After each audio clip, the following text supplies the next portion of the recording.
el doctor Víctor Enrique Sumerinde, que se desempeña como juez titular del Sexto Juzgado Penal Especial de la Corte Superior de Justicia de Lima desde febrero del año 2009, ejerciendo funciones en el primer juzgado unipersonal especializado en delitos de corrupción de funcionarios de Lima desde enero del año 2011. Asimismo, egresado de la Universidad Nacional San Agustín de Arequipa con estudios concluidos en maestría en Derecho Penal y doctorado en Derecho en la Universidad Nacional por la misma Casa de Estudios. El doctor Enrique Sumerinde tratará el tema de su juzgamiento. Por favor, recibámoslo con un fuerte aplauso.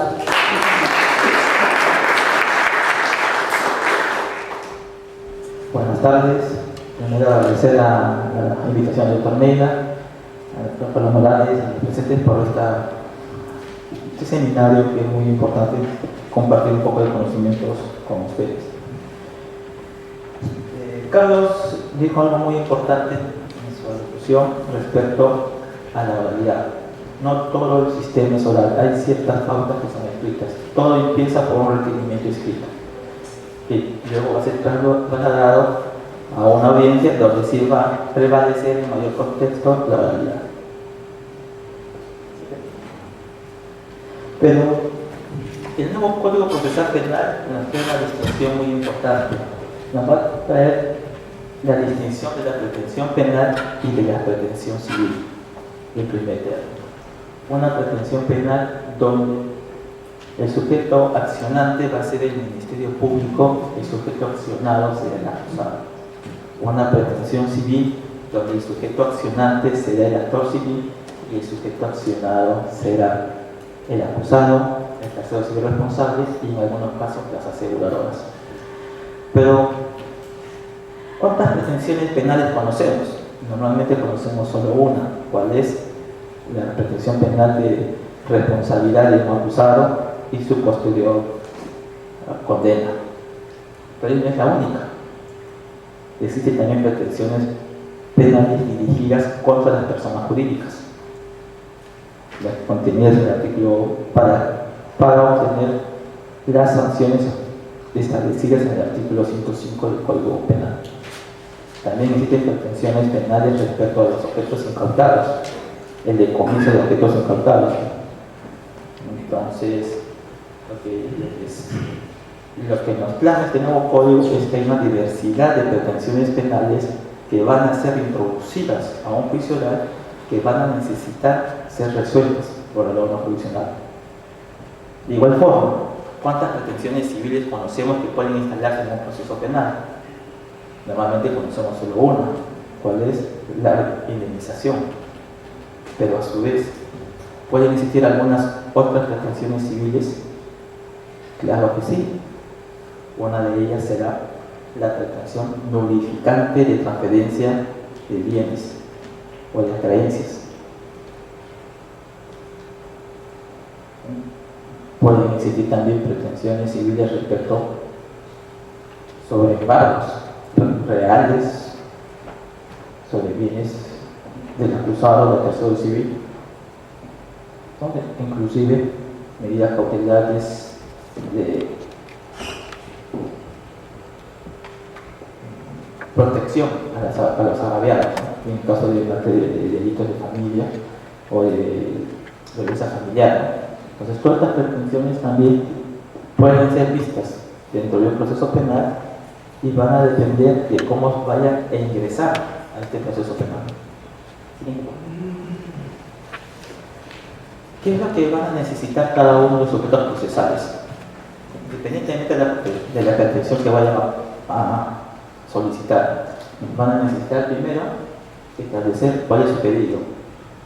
Pedido de procesal penal, pedido de un decomiso de un bien, el pedido de una reparación civil, el pedido de unidad de transferencias o cualquier otro pedido. Tienen que establecer qué es lo que quiere al final cuando se emite una sentencia. Luego nos van a tener que establecer cuáles son los fundamentos fácticos, qué hechos sucedieron para buscar esta respuesta. Luego nos dan los fundamentos jurídicos, cuál es la norma o la amparo legal que puedan tener para obtener una respuesta satisfactoria a su pretensión. Y por último nos van a tener presentar sus medios probatorios. Para un decomiso no tendrán que establecer evidentemente que ya el bien estuvo incautado, que se confirmó la incautación y que es un bien producto de un hecho ilícito o fruto de un hecho ilícito. Si no es eso, no va a poder haber decomiso. De igual forma, en una indemnización nos tendrán que decir cuánto quieren indemnización, por qué quieren una indemnización, cuál es el fundamento jurídico, la norma que los ampara y qué medios probatorios nos van a establecer. En el tema de indemnización, también es un tema muy velado para nosotros los penalistas, pero cada día vamos acrecentando nuestros conocimientos y también compartiendo con ustedes. Se establecen dos situaciones. Primero, la existencia de la responsabilidad civil, porque puede haber causales que extinguen la responsabilidad. Y segundo, establecer el cuánto de la reparación civil. Temas arduamente discutidos en materia civil, temas a los cuales incluso en España se ha llegado a establecer tablas para fijar cuánto vale un dedo, cuánto vale una mano, cuánto vale una pierna de una persona normal, porque si es especializado, un músico, un pianista, un futbolista, entonces las tablas ya no funcionan. Se han tratado de establecer estándares para poder determinar el cuánto, que es muy variable dependiendo de la parte de la ley.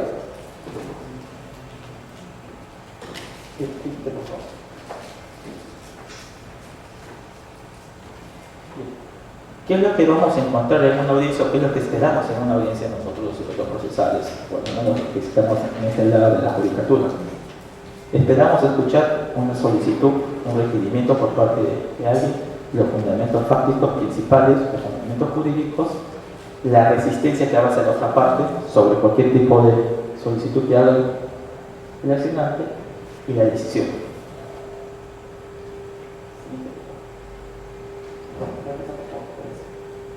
Gracias. Haciendo un silogismo con la comida que tanto me gusta. Ayer fue el día del pollo a la brasa, ¿no? Entonces, si nosotros entramos a una audiencia, hagamos el silogismo que vamos a ir a una pollería a comer pollo a la brasa, lo que yo quiero escuchar es qué tipo de pollo tiene, de qué pesos y con qué acompañamiento voy a comer. Pero si nosotros vamos a una audiencia y escuchamos que el Ministerio Público nos habla de pizzas, nos habla de parrilladas, nos habla de espaguetis, nos habla de cualquier cosa menos de pollo. ¿Ustedes creen que este sujeto está enfocado? Obviamente que no. Es igual, hacemos el tema penal, prisión preventiva. ¿Qué es lo que el juez necesita escuchar en una prisión preventiva? Sus tres elementos: fuerte elemento de convicción, y peligro procesal de fuga, ¿no? Prácticamente eso. Pero el certificado va a hablar sobre una clase de derecho, de restricción de la libertad personal, los fundamentos de la restricción de la libertad personal, claro que son interesantes y que también sirven, ¿no? Pero no es lo esencial. Lo esencial es lo concreto. Hay elementos que determinan su participación en el hecho, la pena es superior a 4 años y hay peligro de fuga. Es lo único que interesa. En otros institutos policiales esto ya está muy asentado y los abogados ya no pierden tiempo en discutir los elementos de convicción ni la pena superior a 4 años. Y ya es insulso, dicen, ven que algo es tan flagrante que no lo pueden discutir. Son conscientes de eso y pasan a discutir solamente el último elemento, ¿no? Que es este peligro de fuga, tanto en su vertiente procesal como material. Entonces, centrado ese debate es mucho más fácil al juzgador establecer qué decisión tomar al respecto. Y de igual forma, en un juicio de homicidio, ¿qué es lo que quiere escuchar? ¿Quién era el agraviado? ¿Qué hacía el agraviado? ¿Cómo murió? ¿Quién lo mató? ¿Y por qué lo mató? Pero se me van a venir a decir que la vida es un fundamento principal, un derecho principal de la Constitución, que de repente desde la perspectiva filosófica del socialismo o del liberalismo es la fuente principal del poder, del Estado. Entonces, cosas relativas que no nos van a servir en absolutamente nada para resolver un tema en concreto. Entonces, eso es lo que se tiene que hacer. Una de las habilidades que hemos desarrollado poco a poco durante las audiencias de este juicio oral es centrar el debate. Muchas veces los sujetos procesales se ponen a hablar de cualquier tema cercano a lo que es materia de debate, pero no llegan a la sustancia y hay que centrarlos.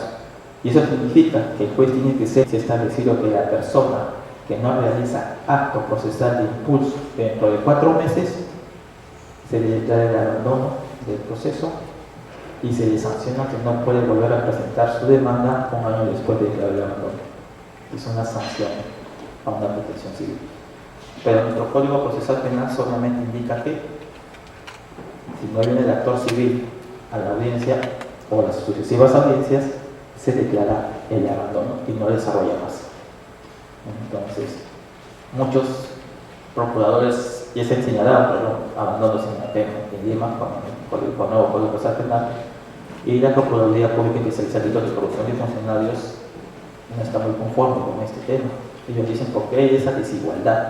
¿Por qué ante la inconcurrencia del acusado, del Ministerio Público o su defensa, se puede reprogramar? Y ante la concurrencia de la acción civil no se reprograma.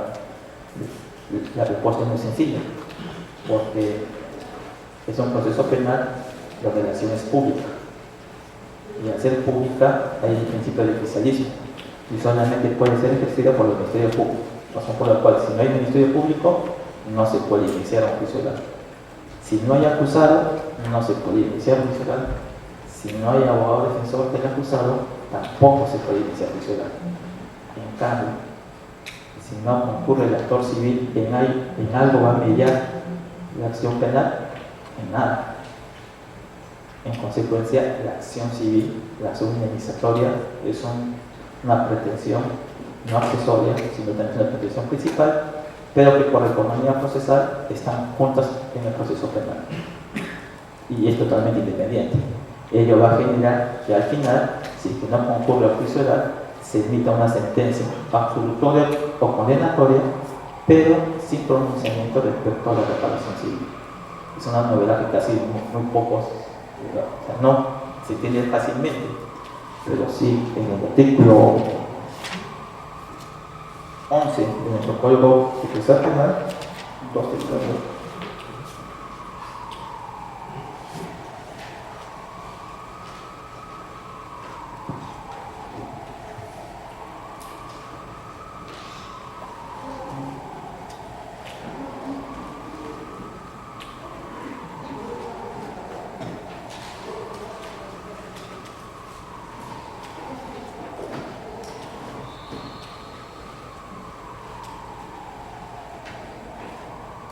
El artículo 2, inciso 1. El perjudicado por el delito podrá ejercer la acción civil en el proceso penal o ante el orden jurisdiccional civil, pero una vez que se opte por una de ellas, no podrá deducirla en la otra vía jurisdiccional. Entonces, el actor civil tiene la posibilidad de concurrir a cualquiera de las dos vías, a la penal o a la civil. Si recurre a la civil, no necesita ser constituido en actor civil en el proceso penal, porque si se constituye no va a poder ejercer otra vía. Es una limitación que le pone el juez. ¿Con qué finalidad? A efectos de que no emitan dos sentencias contradictorias en un mismo órgano dentro del Poder Judicial. Puede haber una sentencia absolutoria penal y a su vez una sentencia que haya infundada la pretensión resarcitoria en materia penal. Pero si esta es introducida a la vía civil, el mismo hecho y con las mismas pruebas podría generar que en la vía civil se emita una nueva sentencia que establezca una reparación civil. Entonces, para evitar ese doble pronunciamiento contradictorio de los órganos jurisdiccionales, es que el Código establece esa limitación. Si vienes al orden penal, ya no puedes recurrir a la vía civil. Y si te vas a la vía civil, no tiene ningún inconveniente y por eso segunda vez terminada. En cualquier proceso, ¿no?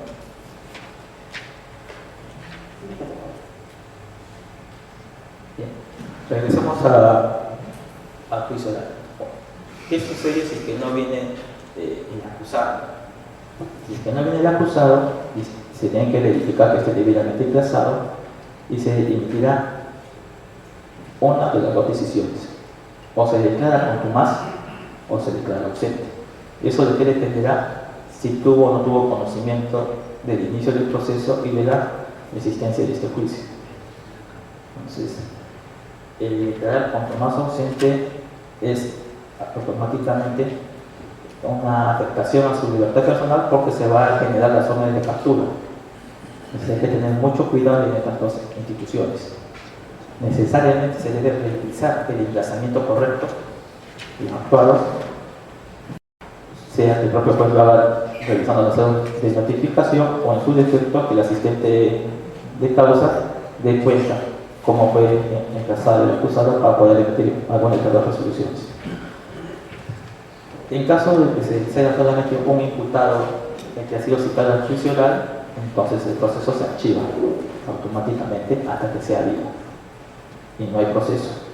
Si no hay proceso penal, mucho menos proceso civil. Se archiva y no se puede continuar. Pero si son varios imputados, ¿qué dice la norma? Se archiva respecto a la persona que no ha concurrido a juicio oral y se continúa respecto a los demás. El código también establece que en cualquier estado del proceso, hasta antes de culminar la actividad probatoria, el acusado que fue declarado contumax se puede poner a derecho, concurrir, se realizan las actuaciones procesales que correspondan a su persona, ingresa al juicio oral y se puede emitir una sentencia. Solamente en ese caso. Excepcionalmente, en caso de que el acusado no concurra al juicio oral y se tenga que emitir sentencia, no va a haber pronunciamiento respecto de esta persona, salvo que sea una sentencia absolutoria. Y para obtener una sentencia absolutoria necesitamos de la presencia del abogado durante todo el juicio oral. Es una de las discusiones que se tuvo cuando inició el nuevo código, si era necesaria la presencia del abogado del contumax ausente durante el juicio oral. Si es necesaria. Porque va a garantizar que probablemente se pueda emitir una sentencia absolutoria durante este juicio.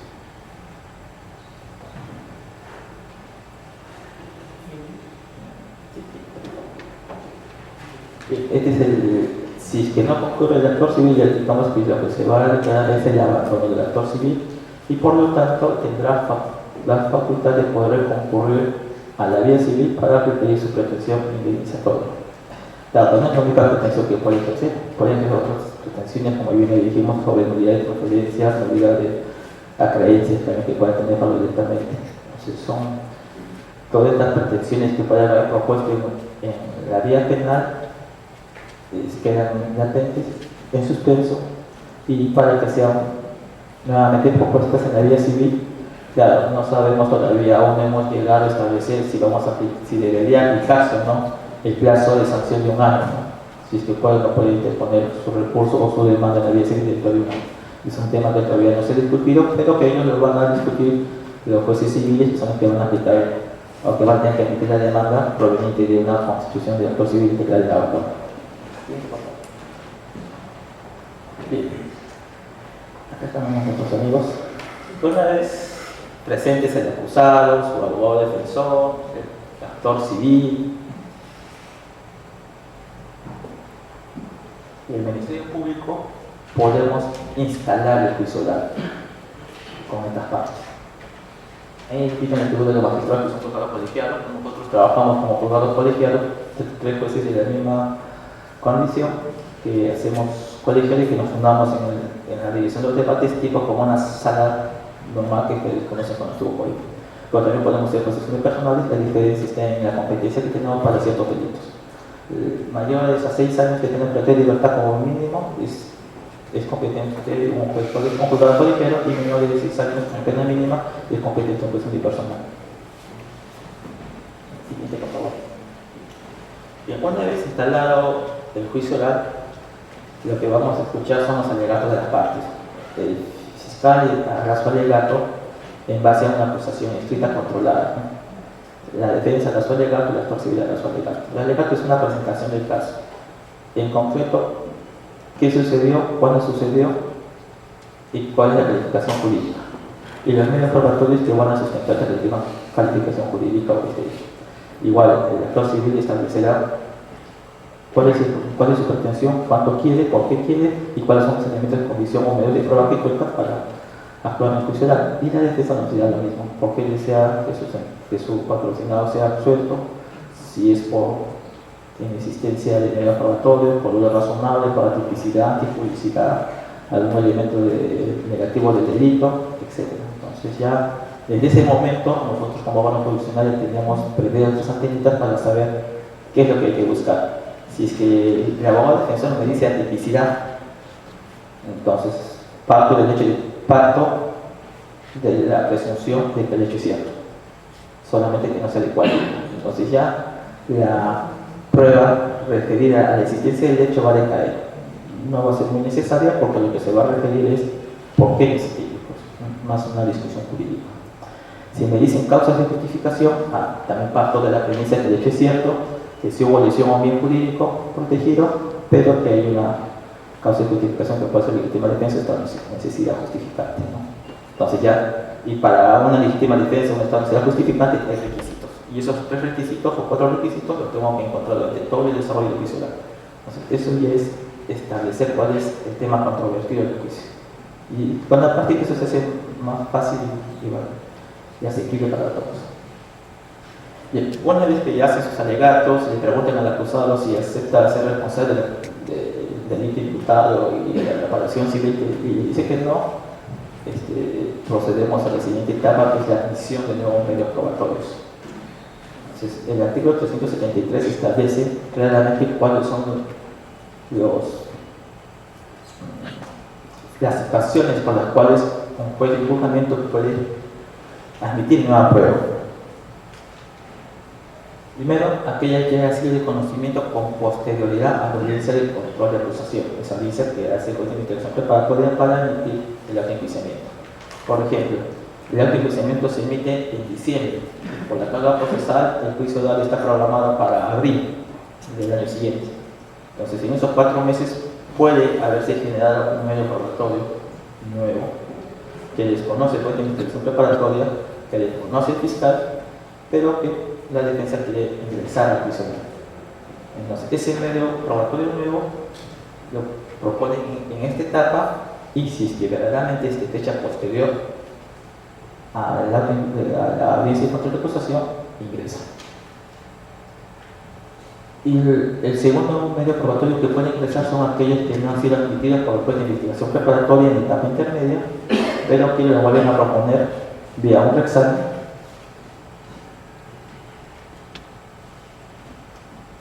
Pero en esta situación se requiere una especial argumentación. Es lo que dice la norma. Entonces, cuando se nos propone un nuevo medio probatorio, un juez activo dice: a ver, señor abogado, ¿sobre qué causal la va a fundamentar? ¿Sobre la 1 o sobre la 2? Mío se conoce. No lo veo muy convencido sobre cuál. Le leo el código. Señor, el inciso 1 es prueba que se ha tenido con posterioridad a la audiencia de control, y el inciso 2 es el examen de un medio de prueba rechazado en etapa intermedia. Si estamos en la segunda causal, por favor, explíqueme por qué el juez de investigación preparatoria lo rechazó y por qué es necesaria introducción. Entonces ya le doy más luces. Y de eso, los abogados parten ofreciendo su medio probatorio. ¿Qué sucede si es que la audiencia de control fue en diciembre y el medio probatorio es de octubre o de agosto de ese mismo año y el juicio oral es al año siguiente? Obviamente que ya no va a ser admitido, es rechazado el indígena, ¿no? Se le indica al sujeto procesal: ese documento o ese medio probatorio que tú estás ofreciendo es de fecha anterior a la etapa de investigación preparatoria, ya precluyó su posibilidad. Muchas veces he escuchado alocuciones que se está vulnerando el derecho a la defensa constitucionalmente establecido, que no puede ser, que esta es la verdad, acá está la prueba contundente de la verdad. Señores, no tengan bien en eso. El principio de preclusión rebasa todos estos temas, establece que todos los actos procesales tienen un tiempo, y si no lo hace valer entre ese tiempo, no lo puede volver a hacer después de ello. Igual que los recursos incomodatorios, el ofrecimiento de pruebas, todo está regulado en su orden. Siguiente, por favor. La resolución que se emite de calificación de nuevos medios probatorios es evidentemente oral. Recomendación: Primero, considerando es la norma jurídica, el 373, inciso 1, inciso 2. Segundo, considerando establecemos cuáles son los medios probatorios ofrecidos. Y de ahí, cada considerando se tiene que pronunciar por cada medio probatorio. No podemos realizar varias resoluciones para todos los medios probatorios. No tenemos que hacer una porque el razonamiento debe ser coherente del juez. Si es que rechaza por A o B motivo, más adelante no puede admitir un medio probatorio similar argumentando otro tipo de argucia, ¿no? Tiene que ser coherente. Todos los medios probatorios van a necesitar, considerando en el juez establezca si cumple o no con los requisitos de la norma y si que por qué se emite o por qué se rechaza. Y al final esa resolución puede ser, la norma dice que no es impugnada, no puede ser impugnada, pero muchas veces tratan de impugnada vía recurso de nulidad, vía recurso de reposición, vía recurso de apelación.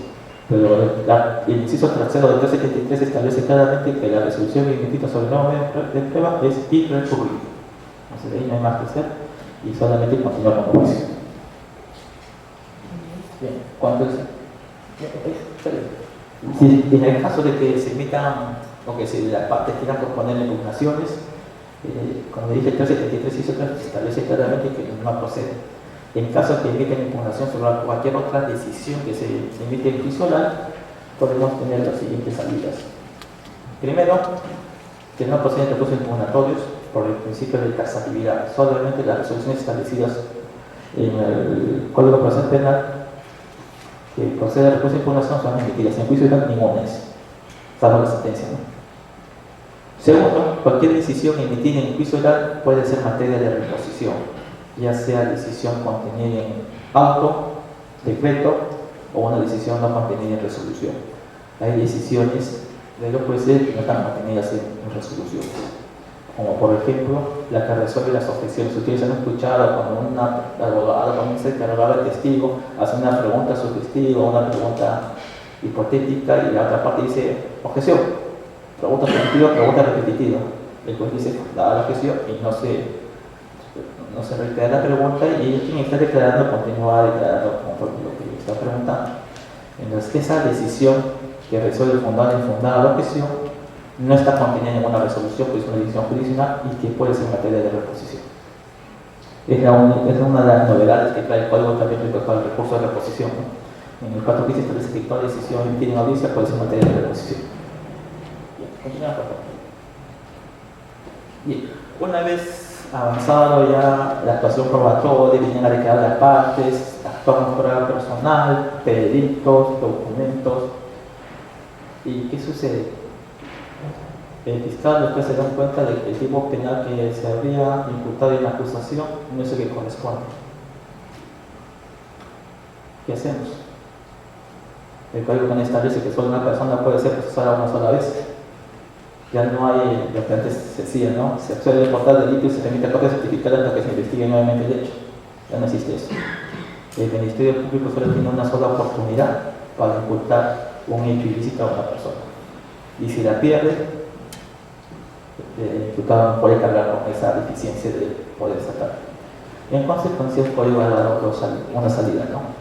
La desvinculación que también existía en el antiguo Código. Y esta debe procederse antes de que culmine el debate. Puede ser de oficio o a pedido del Ministerio Público. ¿Y qué sucede? A veces el Ministerio Público imputa los hechos en materia de acusación en el hecho A, pero durante el juicio oral se va desarrollando y encontramos que existe un hecho B, que también es necesario, importante, pero que no está en la acusación. La sentencia que se vaya a emitir tiene una limitación, no puede fundarse en hechos no propuestos en la acusación, una congruencia con la acusación. Entonces, ¿qué puede hacer el fiscal? Introducir una acusación complementaria para abarcar ese hecho nuevo que no está consignado en la acusación primigenia escrita, pero que por el principio de medición se ha constatado en juicio oral, para modificar su acusación y en su defecto también podría modificar las penas. Miren esa altura. Al respecto, se corre traslada a otra parte, un abogado diligente dirá, El doctor solicita la suspensión por 5 días para analizar este nuevo hecho o esta nueva circunstancia, verificar si efectivamente se ha sido introducido al juicio oral y volver a establecer un esquema de defensa. Incluso pueden ofrecer nuevos medios probatorios en esa etapa. Y los nuevos medios probatorios de esa etapa tendrán algún tipo de control, solamente la pertinencia y la utilidad. Ya no ya que sean nuevos, que sean viejos, que se les pasó o no se les pasó. El código ahí sí no pone ninguna limitación. En consecuencia, todos los medios probatorios que sean útiles y pertinentes podrán introducirse en esa circunstancia. Si el fiscal no se dio cuenta y el juez se da cuenta, puede también desvincularse de la calificación jurídica e indicar que este delito no es robo agravado, sino un hurto agravado. En consecuencia, también se le puede suspender por 5 días, la defensa podrá rectificar su teoría de caso, verificar su procedimiento de convicción, sus pruebas, ofrecer nueva prueba y que se resuelva. En estos hechos que van a cambiar la imputación fáctica y jurídica, se tiene que recibir nueva declaración del acusado respecto a la nueva imputación. Entonces es como volver a iniciar el juicio, pero aceleradamente, solamente respecto a la nueva acusación o a la nueva declaración del imputado y los medios probatorios que puedan ofrecer las partes en ese momento. Sí, por favor.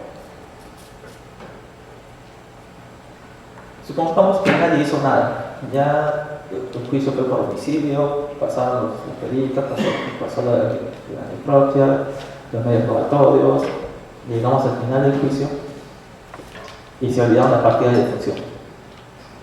Se ha muerto ahí, pero jurídicamente no está. Entonces ahí tenemos otro artículo que nos sale, que es el 385, que habla sobre prueba complementaria. Es un estadio más antes de culminar el debate para que los sujetos procesales propongan un medio probatorio que sea útil, indispensable para esclarecer la verdad. Entonces, muchas veces ha sucedido aquel medio probatorio que no lo ingresé al inicio del juicio oral porque no era nuevo o no era el examen, puede ser ingresado en esta etapa. Porque si es útil y necesario para ingresar la verdad, debe ingresar. Ahí no hay esa limitación de tiempo o de rechazo o de nueva argumentación. Pero eso depende ya de los sujetos procesales que tengan esa astucia para poderlo presentar en este etapa. Esta prueba complementaria puede ser de oficio o a pedido de una de las partes. Se discute en la audiencia y se ingresa. Y luego se actúa. No hay ningún inconveniente en eso. Siguiente, por favor. Bien, una vez, bueno, las resoluciones antes indicadas, todas a excepción de la autolicitación a juicio, son orales. Las únicas decisiones escritas en juzgamiento son el auto de citación a juicio y la sentencia, necesariamente. Las sentencias son escritas. Bien, el artículo 394 y siguiente nos regulan qué es lo que debe contener una sentencia. Primero, la delimitación del juzgado, identificación de las partes, Ministerio Público, actor civil, si es que hay, la defensa del acusado. En segundo lugar, la denunciación de los hechos y circunstancias objeto de acusación. Las pretensiones penales, ahí nuestro código está bien, y habla de pretensiones penales, no solamente la de responsabilidad penal, sino pueden haber otras más. Así como las civiles introducidas al juicio. En tercer momento, nos va a exigir que exista una motivación clara, lógica y completa de cada uno de los hechos y circunstancias que serán comprobadas o improbadas. La valoración de la prueba en que se sustenta una indicación de razonamiento que la justifique. Los fundamentos del derecho con precisión de razones legales, jurisprudenciales o doctrinales. La parte resolutiva expresa y clara de condena o absolución. Y cuando corresponda el conocimiento sobre costas procesales. Finalmente, la firma de los jueces o jueces en caso del colegiado. ¿Qué ha sucedido durante los últimos 10 o 15 años? Nuestras resoluciones judiciales carecían de una motivación adecuada. Eran sentencias muy pequeñas, una motivación mínima que generaba que se incrementen los recursos informatorios por deficiencia de motivación. La norma es clara. Cada pretensión propuesta necesita de una respuesta del órgano jurisdiccional. Esto normalmente se conoce como principio de congruencia. Cada circunstancia alegada por la defensa que sea importante y que puede determinar que se acepte o no su prioridad del caso debe ser motivada, ya sea para ampararla o para desestimarla. La motivación no solamente versa sobre la responsabilidad de la persona y sobre la existencia del hecho, también debe haber motivación clara y precisa respecto a la pena.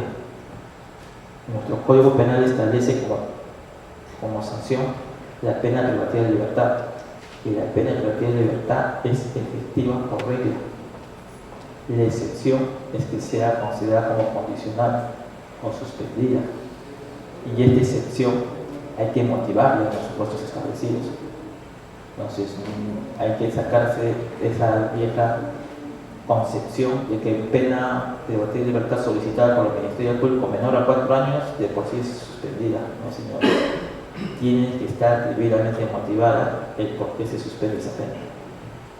De igual forma, en los delitos de corrupción de funcionarios trabajamos con penas principales, la pena privativa de libertad y la pena de inhabilitación. En consecuencia, debe estar debidamente motivada la inhabilitación, el porqué de la inhabilitación y cuánto tiempo dura la inhabilitación. Hay inhabilitaciones perpetuas, como es el tema de la inhabilitación para ejercer cargo o función pública. Entonces, eso ya no es indeterminado, ¿no? Sale de la función pública automáticamente como una pena de inhabilitación. Entonces, también hay penas de multa. En las penas de multa se debe motivar claramente cuál es el ingreso económico que tiene el imputado, cuál es el porcentaje que se le va a aplicar, en menor del 25%, cuánto asciende cada día de multa y cuál es el total de los días de multa. Eso debe estar establecido en la motivación de la sentencia. Si quieren hacer conversiones o reservas de fallo, también debe estar debidamente motivada la sentencia. Y eso sobre la protección penal. Sobre la pretensión civil, deberán también motivar la existencia del hecho dañoso, el daño, y motivar la reparación del daño. Para eso, obviamente, tenemos que irnos a recurrir a la doctrina civil en iniciación de daños y perjuicios, daño extracontractual, para poder motivar nuestras sentencias en ese aspecto. De lo contrario, nuestras sentencias corren el grave riesgo de ser insuficientes en la motivación o con motivaciones aparentes que van a generar que existan apelaciones, nulidades y nueva juicio. Si la sentencia es clara, también el recurso de impugnación va a ser más preciso. Ya no puedo debatir la existencia del hecho, no puedo debatir la responsabilidad penal de mi patrocinado, pero como abogado defensor puedo debatir el cuánto de la pena o la calidad si es suspendida o efectiva. Eso es materia de apelación. Entonces ya solamente centro la discusión en el órgano superior sobre estos sitios. Bien, muchas gracias por haber aguantado la exposición.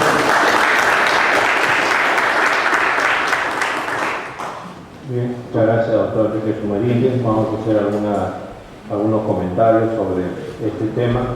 Acá en la Corte Suprema hemos tenido varios acuerdos plenarios que tienen que ver con la reforma procesal penal, ¿no? Ustedes saben que ya tenemos 7 años con la reforma procesal penal. En Lima estamos desde el 15 de enero del año 2011, 2 años y 7 meses, y uno de mis amigos que están en la mesa son los que tienen más experiencia en Lima con el sistema acusatorio oral contradictorio, porque vienen trabajando con este modelo desde esa época.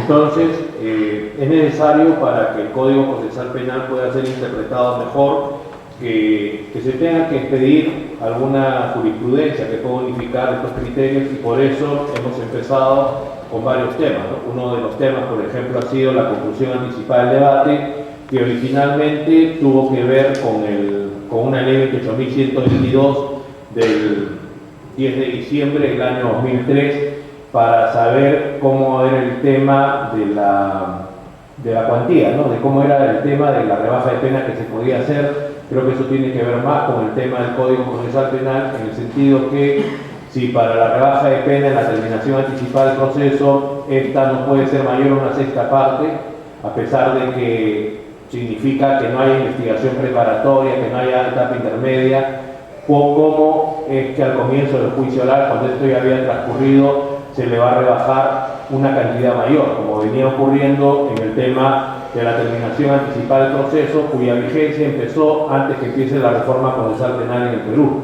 O sea, el 1 de febrero del año 2006 se adelantó la entrada en vigencia de estas disposiciones del 468 al 471 del Código Procesal Penal, igual que los artículos 508 al 566 que tienen que ver con la cooperación judicial internacional y del 39 al 41 que tienen que ver con la transferencia de competencia.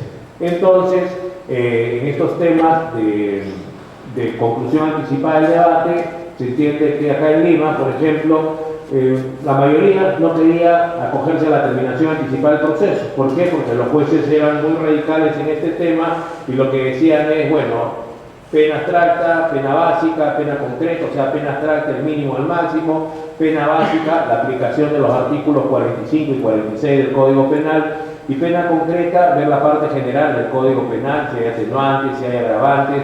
Eso lo hemos establecido en el Acuerdo Plenario Penal Supremo 2-2008. Entonces, una vez que se establecía la pena concreta, los jueces penales en Lima decían, de eso no podemos rebajar más una sexta parte. Sin embargo, en Lurigancho, las salas penales, lo que hacían era, en conclusión anticipada del debate, rebajar el 50%. Entonces nadie quería acogerse a la terminación anticipada, todo el mundo esperaba que llegara el caso a juicio oral para que haya esta mala práctica. Por eso es que sacamos el acuerdo plenario segundo sobre conclusión anticipada del debate, para establecer pues, que no podía ser más de una séptima parte. Cuando en el Código Procesal Penal 957 se establece que puede haber un acuerdo al comienzo del juicio oral, que el juez puede suspender la audiencia para que el fiscal, el acusado y su abogado establezcan cuál debe ser la rebaja, jamás podría ser por este acuerdo y por una cuestión lógica mayor a una séptima parte. Después también hemos sacado acuerdos plenarios que tienen que ver con el tema de la terminación anticipada del proceso, que son audiencias previas al juicio oral, en el sentido pues que ha habido una mala interpretación del código, o sea, muchos, como decía el doctor Morales, creo que también la doctora Caballero, creen que como tengo una audiencia hoy día de tal tema, leo los artículos que conciernen ese tema, o basta que yo lea los 10 artículos del título preliminar, más los que competen a la audiencia de prisión preventiva, o si es determinación anticipada de esto, para que yo esté en condiciones de hacer una correcta interpretación. Lo primero que tenemos que saber es algo que es básico en la argumentación. Las leyes no se aplican, primero se interpretan y después se aplican, con los métodos de interpretación que todos conocemos. Inclusive si alguien dice que basta el método literal o gramatical, igual está interpretando porque está diciendo que no es necesario que se aplique los métodos históricos, esto es la exposición de motivos, los antecedentes, o que no es necesario que se interprete a través del método sistemático, o sea, si es que hay que buscar en el ordenamiento del sistema jurídico otras normas que sean compatibles para hacer la interpretación, o si no, la finalidad de la norma, el método teleológico. Y ahora hablamos también de otras formas modernas, que son principios, valores, impacto, análisis económico del derecho, y caso por caso hay que ver cuál de estas se puede combinar, no son excluyentes. Entonces, hay que leer los 566 artículos del Código Procesal Penal para hacer una interpretación sistemática. Y eso es lo que no pasaba con la terminación anticipada del proceso. En la terminación anticipada del proceso, desde el 1 de febrero del 2006 hasta noviembre del 2009, jamás hubo una apelación contra los autos que desaprobaban la terminación anticipada del proceso. ¿Por qué pongo como fecha noviembre del 2009? Porque en la Corte Suprema sacamos un acuerdo plenario penal respecto a que esto sí era factible. ¿Cómo? Teniendo en cuenta que en las disposiciones generales sobre recursos en el Código Procesal Penal se establece que siempre procede el derecho al recurso cuando se trata de un auto y produce agravio. Entonces la pregunta es, cuando un juez desaprueba un acuerdo de terminación anticipada del proceso, ¿produce algún perjuicio? O sea, número uno, obliga a que el imputado continúe sujeto al proceso. ¿Eso es un perjuicio o no? Dos, impide que la persona imputada pueda lograr una rebaja de una sexta parte. ¿Eso es un agravio? Obviamente que ambos son agravios. Sin embargo, como no se hacía una interpretación sistemática de los 4 artículos de terminación anticipada, del 468 al 471, más el que corresponde del recurso de apelación de autos y disposiciones generales de los recursos, jamás se concedió un recurso de apelación. Hasta que la Corte Suprema dijo en noviembre del 2009 que obviamente esto sí es posible. Hasta ahora se viene discutiendo, a pesar de que este acuerdo plenario sobre terminación anticipada del proceso ha dicho que no se puede resolver en etapa intermedia, todavía hay algunos distritos judiciales que consideran que sí, a pesar de que en etapa intermedia en el Código Procesal Penal se establece que se puede resolver criterios de oportunidad, es lo que literalmente dice. Pero ¿qué pasa? Eso hay que ver cuál es la fuente. La fuente es el Código Procesal Penal Tipo para Iberoamérica, que hizo el maestro Julio Mayer, donde también dice criterios de oportunidad, lo cortamos, lo pegamos, lo pusimos ahí, y cuando uno ve por qué en el Código Procesal Penal Tipo para Iberoamérica, que es un esquema que se ha utilizado en casi todos los países de Latinoamérica y Centroamérica, adecuado a su constitución, a su idiosincrasia, se da cuenta pues que está referido al principio de oportunidad, al artículo 2 del Código Procesal Penal del 91 o el 957, o sea, delitos de bagatela, cuyo mínimo legal no supera 2 años, jamás a una terminación anticipada del proceso, que es para cualquier delito, doloso, culposo, cualquier pena. Sería un contrasentido que tengamos una norma expresa en el 471 que dice cuál es la oportunidad para que después en la etapa intermedia otra vuelta consideremos que corresponde. Mucha gente se confunde y dice, no, pero este es un sistema acusatorio adversarial donde todo vale. La idea es, ¿para qué vamos a dejar pasar el proceso a la siguiente etapa si puede terminar ahí? Para empezar, no es adversarial el modelo del código, hasta la saciedad ya se ha dicho eso. Acaba de estar hace un par de meses en la sala donde trabajan los colegas, en los juzgados que ven delitos contra la administración pública, el maestro José María Asensio Mellado, y una vez más, por N veces, ha explicado por qué no es adversarial. ¿Por qué? Obviamente porque las fuentes del Código Procesal Penal principalmente son europeas continentales, son españolas, italianas, alemanas, francesas, Portugal, y de por acá Chile, Colombia, Costa Rica. ¿Por qué no es adversarial? Porque no es un modelo adversario, o sea, no es un tema particular, es un tema donde el Estado ha dicho quién se encarga de dirigir la investigación preparatoria. Estamos hablando del fiscal.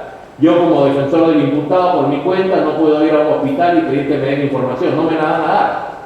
Tengo que analizar cualquier pedido a través de la Fiscalía, porque la Fiscalía se entiende que como director de la investigación debe actuar objetivamente y es el que debe encargarse de obtener información a favor del caso, pero también a favor de la defensa del imputado. Tal es así que si lo rechaza, pues tenemos una audiencia también por falta de objetividad para que el juez decida que se tiene que actuar ese elemento de convicción. Tampoco es adversarial porque no es jurado popular, tampoco es adversarial porque tenemos prueba de oficio. En un modelo adversario se supone que típico de un sistema anglosajón norteamericano, los jueces, también en algunos casos donde solamente ellos intervienen, en otros hay jurado, lo que tratan es de resolver el conflicto sobre la base de la información que las partes le proveen. Pero en un modelo europeo continental, los jueces tenemos que intentar descubrir la verdad, que esto sea relativa. Tenemos que proveer justicia, eso es lo que nos pide la sociedad. Y para que eso sea así, cuando nos falte información por parte de la Fiscalía o cuando dudemos nosotros de la que nos provee la defensa, tenemos la obligación de actuar prueba de oficio, lo que se llama en la doctrina prueba sobre prueba o prueba complementaria para corroborar la fiabilidad de una prueba o de otra. Entonces eso es lo que hay que tomar en cuenta, entre otros puntos por los cuales podríamos decir que hay mucha diferencia. Por lo tanto, no es un sistema adversarial anglosajón, es un sistema acusatorio contradictorio y por lo tanto hay que atender que eso es así y entonces si eso es así, prima siempre el principio de legalidad. Lo primero que tiene que hacer en el Perú un juez, un fiscal, un defensor cuando quiera resolver el caso es mirar el Código Procesal Penal, Decreto Legislativo 957. Está bien que viajemos a Colombia, Chile, a Puerto Rico, España, a donde querramos y que se nos caiga la baba cuando veamos ese modelo. Pero mientras las normas de esos países no signifiquen una modificación del Código Procesal Penal 957, se aplica la norma que hay en el Perú. Así es, por el tema de la aplicación de la ley penal en el tiempo, del espacio, y entonces de eso no puede haber ninguna discusión. El sistema que impera en el Perú es ese y también es tanto en el Código de Procedimientos Penales del 40, en el artículo 301A, como en el Código Procesal Penal que se establece la jurisprudencia vinculatoria sobre la base de los artículos 16, 22 y 116 de la Ley Orgánica del Poder Judicial. Entonces no es que la Corte Suprema pida jurisprudencia vinculatoria porque lo ocurra, tiene base legal. Claro, en todo caso, aunque la ley diga que la jurisprudencia que la Corte Suprema establece es vinculatoria, no debe ser solo por eso. Su mayor legitimidad tiene que ser la solidez de su fundamentación, y en eso venimos nosotros trabajando estos temas. Se está por publicar, supongo que será cuestión de una semana, 2 semanas, un acuerdo plenario penal que tiene que ver con el tema de la apelación de los autos. Apelación de los autos. Mucho se ha hablado acá, la doctora Caballero, el doctor Morales, el doctor Enrique Sumerinde, sobre el tema de la oralidad, de un triángulo, el juez preside la vértice principal, a la derecha el fiscal, a la izquierda el defensor. La idea es que quien pide la audiencia tiene que proveerle la información al juez. Pero es posible también que haya audiencia en ausencia de alguna parte, todo está en función de la ley. Acá se ha dicho, y esa es una verdad, que el sistema de comunicación no es el 100% oral, porque para tener derecho a estar en una audiencia hay que saber argumentar por escrito. Si no sabes argumentar por escrito, ya lo hemos dicho en varios acuerdos penales, por ejemplo, el proceso inmediato, acusación directa, incautación, determinación anticipada, el juez tiene que rechazar liminalmente ese pedido. ¿Por qué? Porque no nos sobra el tiempo. En el Perú, eso que la justicia penal es gratuita es falso. Hacer 1 hora de audiencia, 1 hora y media de audiencia, que muchas veces está tomando para resolver un tema, cuesta mucho dinero.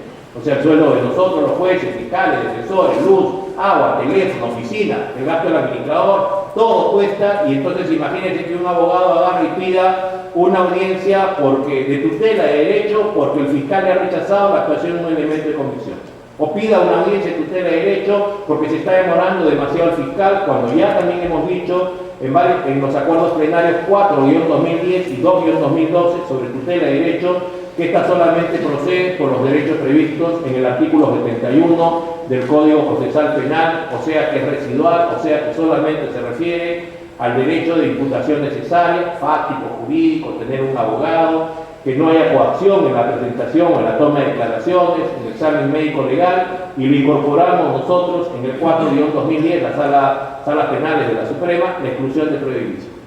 Por lo tanto, pues, si un abogado hace un pedido que no corresponde, entonces el juez tiene que rechazarlo liminalmente.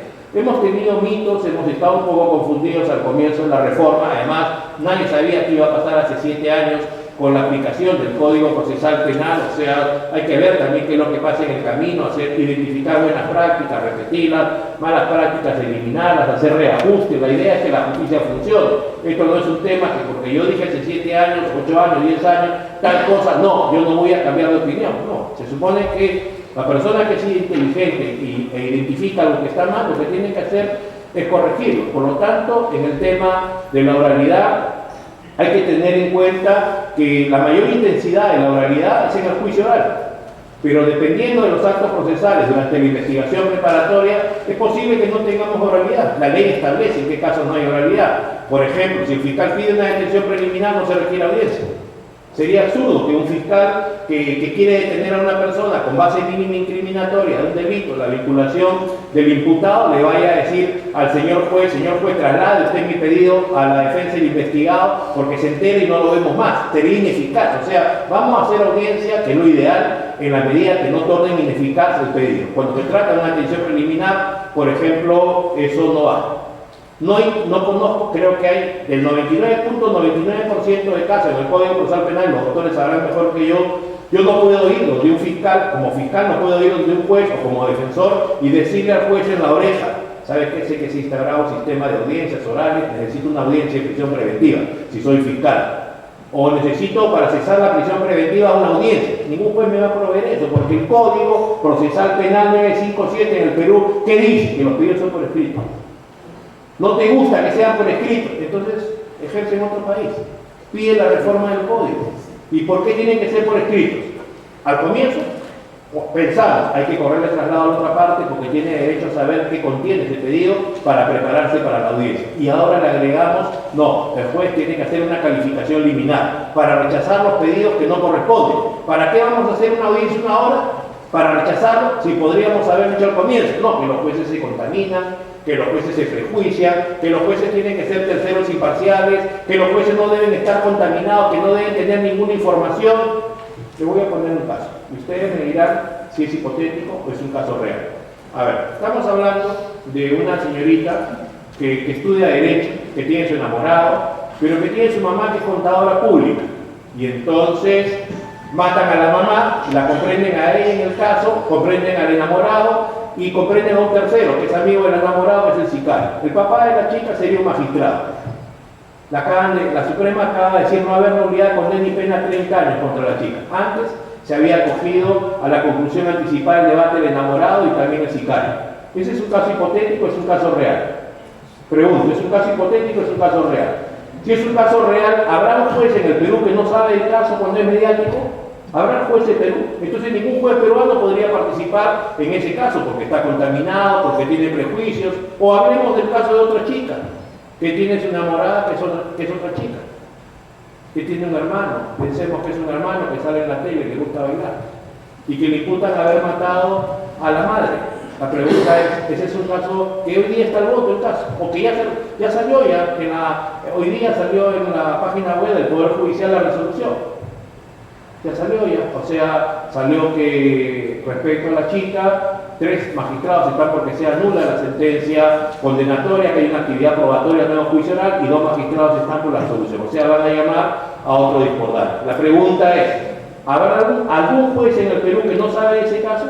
¿O todos los jueces de alguna manera, por la televisión, por la tele, o de repente en su casa, saben algo de este caso? ¿Conocen este caso? ¿Cómo fue? Entonces digo, ¿cómo saben, cómo estamos seguros, cuál es la mayor garantía de que un juez sea imparcial? ¿Cómo podemos saber que un juez no conoce el caso? Al final, es algo subjetivo. Entonces, ¿cuál es la mayor garantía de que un juez es imparcial? La solidez de su motivación. ¿Quién lo dice? Michele Taruso, 70 años de edad, gran maestro italiano, que es profesor hace 45 años, que es el gurú del activismo judicial, nos habla que hay mitos ahora en los temas de la motivación, en los temas de la imparcialidad, y hay que ver qué ha puesto por escrito, entonces, o qué ha dicho realmente el juez para saber si es imparcial o no es imparcial, y eso lo vemos todos los días. Cuando ellos declaran improcedente o declaran fundada una prisión preventiva y un mes después el abogado pide la cesación de prisión preventiva, lo pueden recusar a ellos por decir que adelantaron opinión, ya metieron a la cárcel a mi cliente, yo no quiero que ustedes participen, que vengan otros que sean absolutamente imparciales, o esa no es causal para que haya una recusación. Si eso fuera causal, no habría jueces en todo el Perú para hacer los procesos penales. Si en abstracto hay 80 audiencias que se podrían hacer previas al juicio. O sea, si por cada audiencia vamos a requerir un juez, igual pasarían a hacer las apelaciones. Por lo tanto, ¿cómo sabemos que ellos, cuando se pronuncien de cada un mes respecto al nuevo pedido de cesación de prisión preventiva, van a actuar imparcialmente? Leyendo o escuchando la fundamentación que hagan los jueces. Si se mantienen en la queja original y no dan respuesta a los nuevos pedidos, entonces están actuando parcializadamente, no están dando respuesta a los agravios, ¿me entienden? Entonces, ese es el asunto, o sea, no hay que ser radicales, no hay que ser extremistas, o sea, con 7 años de reforma hemos aprendido que hay que tener cuidado con las cosas y que hoy hay que aplicar lo que se llama un principio de proporcionalidad. Eso es lo que hay que ver en esta clase de temas. Por lo tanto, cuando hoy día se habla de la apelación de los autos, en la apelación de los autos, a diferencia de cuando se apela a una sentencia, que hay una sanción expresa de que si no va la persona que apela, entonces ¿qué va a ocurrir? Lo que va a ocurrir es que se declare inadmisible la apelación y se mantenga firme la sentencia en primera instancia. Si también pasa lo mismo con la revisión, cuando condenan a una persona y uno cree que hay una causal de prueba nueva para reabrir el caso, también puede plantear una revisión, y si uno no viene a la audiencia de revisión, ¿cómo se va a declarar inadmisible? Si uno plantea una casación y no va a la audiencia de casación, ¿qué dice el Código Procesal Penal? Que se declara inadmisible. Dice lo mismo cuando uno apela a un auto, no dice lo mismo. Si no dice lo mismo, podemos hacer analogía, podemos decir no, por igual razón, igual derecho, podemos decir no, es un sistema de audiencia. Si no viene el que apela, ¿cómo vamos a hacer audiencia? Tenemos el artículo 7º, inciso 3º, el título preliminar del Código Procesal Penal, artículo 7º, inciso 3º, el título preliminar del Código Procesal Penal, que nos habla de la aplicación de la ley procesal, y lo que nos dice es que cuando se trata del ejercicio de un derecho fundamental, no podemos hacer restricciones que la ley no prevé. En todo caso, si usted tiene dudas, tiene que aplicar lo que sea más favorable a la persona del imputado. Podemos hacer una audiencia de apelación en segunda instancia contra un auto, tiene que ver con el tema de destrezas y habilidades para conducir audiencias, que no solamente se requiere en primera instancia, sino también en segunda instancia sin que venga el apelante. Por supuesto que sí. Tenemos prescrito ya un protocolo dentro del mismo Código Procesal Penal de cómo se hacen las audiencias. O sea, tampoco es que yo como juez de segunda instancia me siento en mi silla y digo, bueno, como yo estoy sujeto al 100% al tema de la oralidad y no estoy contaminado, me siento yo con mi par de colegas y preguntaba, ¿alguien pidió una audiencia hoy día? Porque yo trabajo 8 a 4 y 45 y la verdad es que como no quiero contaminarme, no sé qué está programado. ¿Alguien pidió una audiencia? ¿Hay algo? Sí, apeló usted fiscal de qué? A ver, cuénteme su historia. Traslado a la otra parte. Y querer sobre esa base nada más resolver ya ha ocasionado muchos problemas. ¿Por qué? Porque se entiende que en la instancia anterior lo que va a pasar es que cuando se conceda el recurso de apelación, ¿cómo se concede? Del 100% de casos, ¿cómo se concede? ¿Se concede oralmente o se concede por escrito? Del 100% de audiencias, ¿se concede oralmente o por escrito? Tenemos un acuerdo plenario penal 1-2011, no, el 2010 es que habla sobre escrituralidad versus oralidad. Y en ese acuerdo plenario que habla sobre escrituralidad versus oralidad decimos que solamente 4 resoluciones son orales. Los jueces tienen que poner oralmente. Los demás tienen que ser por escrito, salvo que no haya recurso y queda como está con el tema legal. Pero en fin, no es el tema de discutir eso ahora. El asunto está entonces en ver si se cumple o no se cumple con el tema que el Código Procesal Penal prevé. Entonces yo le decía, si el concesorio, si yo lo tengo que pedir por escrito y el concesorio es por escrito, cuando en segunda instancia nos pronunciemos sobre ese tema, no tendrá que ser sobre los puntos materia del agravio y el concesorio. ¿Qué va a pasar si me pronuncio por un punto menos? No voy a tener que completar después de esta resolución. Si me pronuncio por un punto más, por este tema de la oralidad fiscal o el defensor se confunde, no sigo el procedimiento que sería, yo como director de debates pregunte, a ver, secretario, especialista legal, de cuenta de la parte resolutiva del recurso, de cuenta de los agravios, de ahí corro traslado y pido confirmar primero a la persona que planteó el recurso si insiste en el recurso o no, y segundo, si ese es el contenido de su recurso.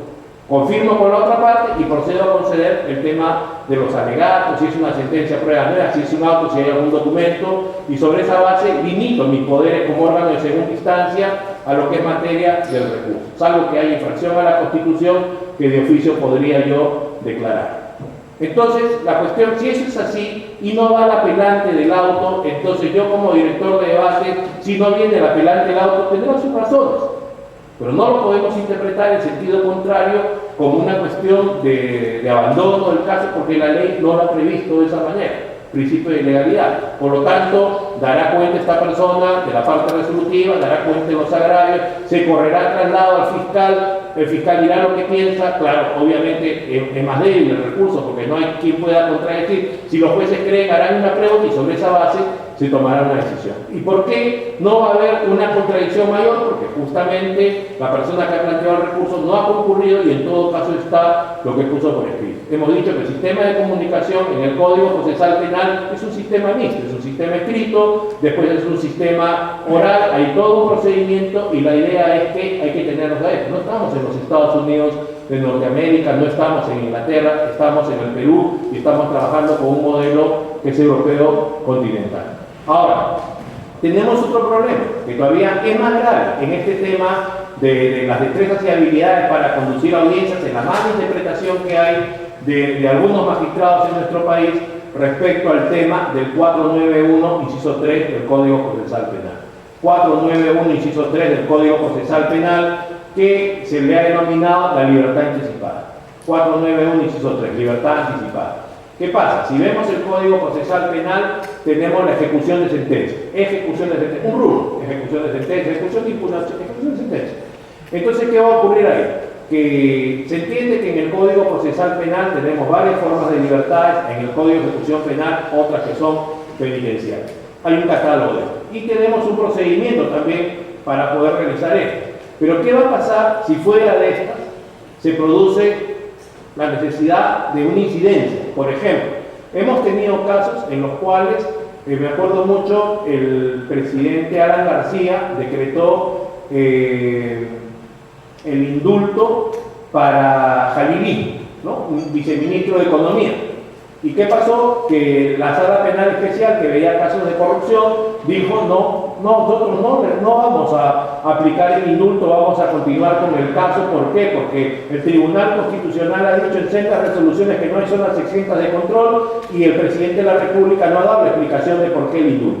Igual ha pasado después en un tema me parece que es del Congreso, de Amnistía, o es otro indulto de Diandera, que fue director de la policía. Entonces la pregunta que tendríamos que hacer hoy, si es hoy día, si eso ocurriese, ya que se ha dicho también que efectivamente también hay que dar una explicación, y me acuerdo que después se tuvo que utilizar los informes porque hay una comisión especial que ve el tema indultos en el Ministerio de Justicia, y se utilizó eso como fundamento, y igual se aplicó el indulto al señor Amnistía, ¿no? La amnistía al señor Jalili, y por lo tanto la idea es que si en este Código Procesal Penal se produjese hoy día algún problema con alguna libertad y no se sabe porque no está previsto en la ley, porque todo no se puede prever, el Código Procesal Penal, como cualquier código, está hecho para situaciones sencillas, no está hecho para situaciones complejas o situaciones singulares, pero si eso pasase, ¿cuál es el trámite que se va a dar? Para eso está el 4913 que habla de audiencia. ¿Y eso qué explicación tiene? Si supiéramos nosotros la fuente del 4913, o sea, que es del Código Procesal Penal italiano, donde también existe la libertad anticipada, sabríamos que hay un catálogo de casos en los cuales esto se puede aplicar. O sea, si ya tiene la libertad un procedimiento, no se puede utilizar para hacer lo que hoy día está pasando en nuestro país. Y les cuento, de repente muchos de ustedes no saben. Esto se está dando casi siempre en los casos de omisión de asistencia familiar. Omisión de asistencia familiar. O sea, un proceso civil. O sea, hay un alimentista, vale, no joven. ¿Qué hacen? Le mandan a la persona que no paga el alimento. ¿Cuánto demora eso? Primera instancia, segunda instancia. ¿Cuánto demora más o menos? Calculen. ¿Cuánto creen que demora? 6 meses, 1 año con la segunda instancia. No paga. ¿Cuánto tiempo demora? 1 año, un poquito más. Ya. ¿Qué hace la persona, el abogado del alimentista? Como que no paga. Pide copias y se va a lo penal, al fiscal. Ya, ¿cuánto tiempo demora el fiscal? Ahora hacen acusaciones directas, incluso en el Código Procesal Penal, con la sentencia de primera instancia, con la de segunda instancia. ¿Cuánto tiempo creen que demore en penal? ¿Y cuál es la pena que va a salir? Una pena privativa de libertad de ejecución suspendida, si es primaria. ¿Cuánto tiempo va a demorar eso? ¿1 año? ¿1 año? 1 año, un poquito más. Ya, pena privativa de libertad de ejecución suspendida, y como regla de conducta, repararlas civilmente, pagar. Si no paga, ¿qué tenemos que hacer? Tenemos que pedir la revocatoria de la suspensión de la ejecución de la pena y que se convierta en una pena efectiva.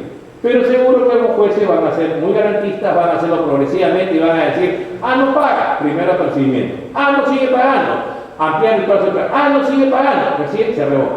De eso hay derecho a apelar. ¿Cuánto tiempo creen que va a demorar? ¿1 año? ¿6 meses? Sumen todo eso. Hasta que finalmente algún día sale la orden de captura. Cuando sale la orden de captura, ojalá que estén vivos los delimitistas todavía, cuando salga la orden de captura, ¿qué va a pasar? Lo que va a pasar es que la persona que ya está con orden de captura y puede ser metida a la cárcel en ese momento, va a preguntar: ¿cuánto debo? 5.000 soles, 10.000 soles. Acá tiene, pago, archíveme el caso con la libertad anticipada del 4913. Y la pregunta es: ¿en qué disposición legal dice eso? 491, inciso 3. El Código Penal establece que la única pena que se puede suspender es la privativa de libertad. No se puede suspender multas, no se puede suspender inhabilitación, no se puede suspender penas limitativas de hecho. Por la única pena que se puede suspender es la privativa de libertad. ¿A condición de qué? A condición de que cumpla con las reglas de conducta. A condición que sea igual o por debajo de 4 años. Porque si no, puede ser efectiva también, ¿no? Como se decía acá, no siempre tiene que ser la pena suspendida, puede ser efectiva. Ya, entonces, ¿dónde dice en el Código Penal principio de legalidad? Porque yo como juez no puedo hacer lo que yo quiera. Primero tengo que ver la ley, y dependiendo de que sea necesario en una interpretación. ¿Dónde dice en el Código Penal que la revocatoria de la suspensión de la ejecución de la pena privativa de libertad, o sea, que sea efectiva, se puede revocar? ¿Dónde dice? No hay ninguna norma que diga eso. Eso están haciendo los jueces. Las conversiones, algunos jueces. Las conversiones de penas.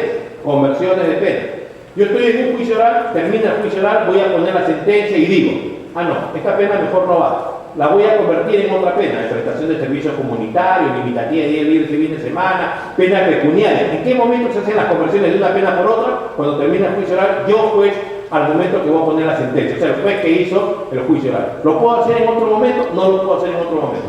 Entonces digan ustedes si los jueces no tenemos que partir de la ley para poder resolver los casos. La ley es una garantía para todos. Y no digo que los jueces seamos boca de la ley, que hay que buscar el diccionario, la Real Academia de la Lengua Española, que dice tal palabra acá, que dice otra palabra acá. No, lo que digo es que partimos de la ley y cuando sea necesario y cuando sea posible, veremos los temas de interpretación, pero más allá de eso no podemos generar respuestas que afecten totalmente la tutela judicial efectiva. Si hoy día el mensaje es ese, imagínense usted si algún ciudadano que deba alimentos va a querer pagar en este momento, si su abogado le va a decir hazlo, si no, por lo contrario le va a decir ¿para qué vas a pagar ahora? Porque no ponemos un negocio, invierte, de acá 2 o 3 años genera más recursos y de repente con eso, con lo que ingresa nada más, con los intereses pagas los alimentos y con lo otro te lo metes en el bolsillo, no vamos a meter unos tragos, en fin, etc, etc. ¿Me entienden? O sea, el tema de la justicia es un tema también de garantizar que oportunamente se pueda dar esto, la tutela judicial efectiva. Entonces, ¿por qué? Porque les decía, en el Código Procesal Penal Italiano, en la fuente 4913, tenemos una disposición que es similar. En fin, en este tema de 3 habilidades para conducir audiencia, captar información y expedir resoluciones orales, ya sea en audiencias previas, o ya sea en el juicio oral, o ya sea en apelación, ¿de dónde vamos a partir todo? Primero, de la ley. Primero de la ley, ver los métodos de interpretación, ver la jurisprudencia. No estamos de acuerdo con la jurisprudencia, tampoco está escrita en piedra. Ya nosotros, en marzo del 2012, en la misma Suprema de oficio, hemos cambiado 3 acuerdos plenarios, se ha aclarado 3 acuerdos plenarios.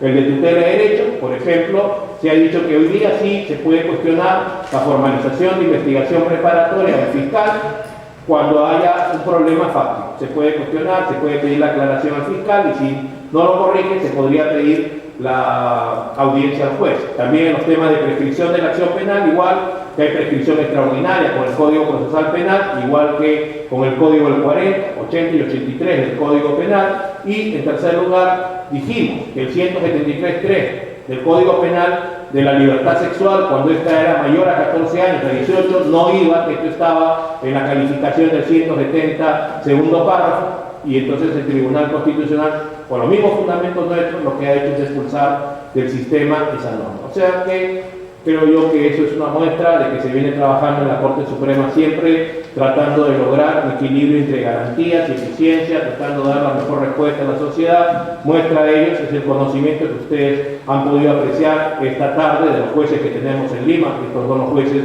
que tienen más experiencia, más capacitados, y también hoy con el refuerzo de la jueza Mercedes Caballero, que ha llegado de Guaura después de haber trabajado 7 años con el Código Procesal Penal. La tenemos en la Sala Nacional, en la Sala de Abogados Activos. Yo creo que tenemos mucho por hacer con ellos. Seguramente habrán otros equipos también que quieran colaborar, porque ellos vienen en forma gratuita a ayudarnos hoy día, de tal manera pues que hay que trabajar duro para capacitarnos nosotros los jueces, también los auxiliares. Tendremos que trabajar también la parte administrativa, porque limitaciones van a haber muchas. Primero, hoy ya escuchamos a ellos, escuchamos al doctor Enrique Sumerinde, que nos decía la programación de las audiencias de acá a 4 meses. ¿Se imaginan ustedes? ¿Eso qué quiere decir? Que hay un déficit ya del número de órganos judiciales, quizás eso se va a ir incrementando con el tiempo. Entonces, ¿cómo podemos paliar esa clase de limitaciones? Solo con una mayor capacitación de nosotros, de los jueces, los auxiliares, la parte administrativa, y nada, tratar los responsables de que las audiencias duren el tiempo que sea necesario, somos los jueces. Entonces, no es posible que tenga que haber una audiencia de prisión preventiva contra uno que dure más de 1 hora. Si yo veo que se cumpla lo que acaban de decir ellos, entonces, y yo soy el juez, yo no voy a permitir jamás que un fiscal o que un defensor me diga lo que yo ya sé. Y lo que yo ya sé es el contenido de la ley. Si es una prisión preventiva, que me digan los requisitos del artículo 268 del Código Procesal Penal, o que me empiecen a hablar de jurisprudencia, que todo el mundo la sabe, porque no salió ayer. Por lo tanto, yo como juez la sé, y lo que le diré al fiscal o al defensor es, díganme lo que yo no sé, y normalmente lo que yo no sé son los hechos concretos del caso. ¿Ok? Entonces, creo que estamos en un proceso de reforma, tenemos que trabajar intensamente. Le agradezco mucho al doctor Morales, al doctor Enrique Sumerinde por este aporte. Seguramente que vamos a tener que seguir trabajando, vamos a ir a Barreto, vamos a ir a los módulos, ojalá que tengan tiempo, porque la idea es tratar de cubrir todos los espacios, llegar a todos. Estamos filmando, esto se va a colgar en algunos días, 2 o 3 días en el aula virtual, así que también la gente va a poder saber lo que nosotros pensamos sobre la reforma, y eso es importante, ¿no? Porque también las personas vamos a ser juzgados seguramente por lo que decimos esta noche, pero así es, ¿no? habrá gente que esté de acuerdo con nosotros, habrá otra gente que no esté de acuerdo. La idea es que la gente evalúe lo que digamos, lo piense y vea la razonabilidad de esto. Y bueno, nada, al final todos somos reforma procesal penal y la idea es que no hay otra manera de que la justicia pueda ser mejor si es que no empieza a regir este decreto legislativo 957 al 100% en Lima Norte, en Lima Sur, Callao, en Ayacucho, Huancavelica y un par de distritos judiciales más. Como director de la Escuela de Formación de Auxiliares Judiciales voy a entregar el diploma que corresponde al doctor Morales, al doctor Enrique. Les pido a todos ustedes, por favor, que podemos dar un fuerte aplauso. Muchas gracias.